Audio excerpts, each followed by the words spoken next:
حیدرآباد میں آئندہ 5 دنوں میں بارش کی پیش قیاسی۔ ریاست تلنگانہ بھر میں شدید گرمی کے دوران محکمہ موسمیات حیدرآباد نے آئندہ 5 دنوں کے لیے گرج چمک اور تیز ہواؤں کے ساتھ بارش کی پیش گوئی کی۔ 17 ڈسٹرکٹس کے لیے ہیٹ ویو اور اورنج الرٹ بھی جاری کیا گیا، جہاں درجہ حرارت 41 سے 44 ڈگری سیلسیس کے درمیان رہنے کا امکان ہے۔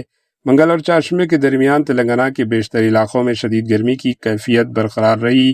عادل آباد میں سب سے زیادہ درجہ حرارت 45.2 ڈگری سیلسیس ریکارڈ کیا گیا، جبکہ جگتیال، نظام آباد، نرمل، کریم نگر اور پداپلی کے کئی مقامات پر درجہ حرارت 44 سے 44.9 ڈگری سیلسیس کے درمیان رہا۔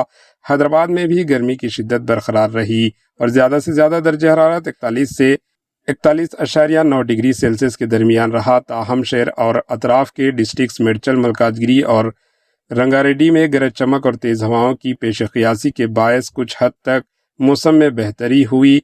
محکمہ موسمیات نے جن ڈسٹرکٹس میں گرج چمک اور آندھی کے ساتھ بارش کا بھی انتباہ دیا ہے۔ Bureau report, H N news.